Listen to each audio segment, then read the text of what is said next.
The Chessboard Killer.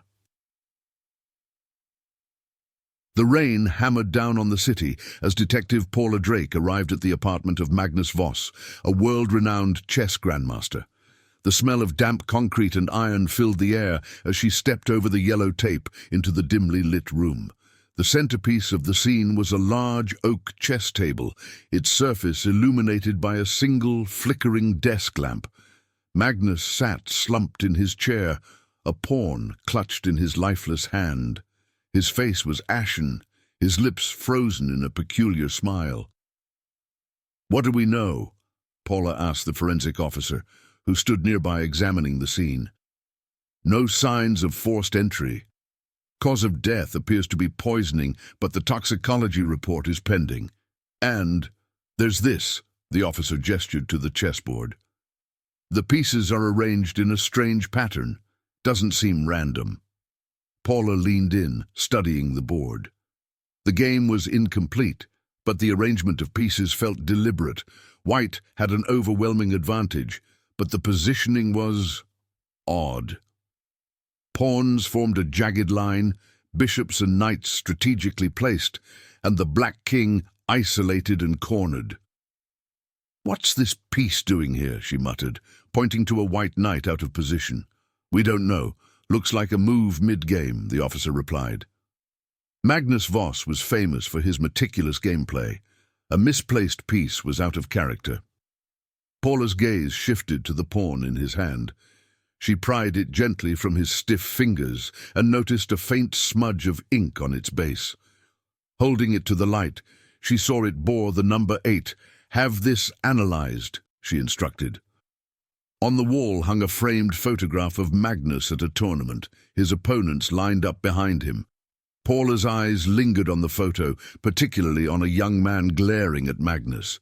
She recognized him as Victor Kane, a rising chess star who had lost a high-stakes match to Magnus only weeks ago. Their feud had been public and heated. The following morning, the lab results came in. The ink on the pawn was from a common fountain pen. The poison was cyanide, likely ingested through Magnus's evening tea. A search of Victor Kane's apartment revealed a fountain pen and a half-empty vial of cyanide, but Victor denied any involvement. "He beat me, yes. Embarrassed me, even," Victor admitted during questioning. "But murder? That's insane!" Paula wasn't convinced. Back at Magnus's apartment, she stared at the chessboard, trying to decipher its message. The pattern nagged at her, its meaning just out of reach. She jotted down the positions and took them to a chess expert. "This is chilling," the expert said, adjusting his glasses. "These moves spell out a term in chess notation, M-A-T-E. "Checkmate," Paula murmured. The revelation unraveled the case. Magnus had known his killer. He'd been forced to play one final game, a twisted performance under duress. The pawn, marked with an 8, pointed to the 8th and final rank where pawns are promoted. It was a clue. The killer was someone striving to rise. Paula returned to the suspects, her focus narrowing on Victor. When pressed, he finally broke. "It wasn't supposed to go that far," Victor confessed. "I wanted him to fear losing just for once. I thought the poison would scare him, not kill him." The confession didn't sit well with Paula. Victor's naivety seemed genuine, but there was a missing piece. She revisited the board one last time, her eyes tracing the Black King's cornered position. Then it struck her. The Black King symbolized not Magnus, but the killer. Victor had been manipulated, a pawn in a larger game.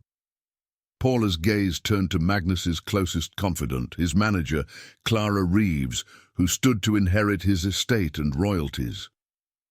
Clara's polished alibi unraveled under scrutiny, revealing payments made to Victor to execute the plan.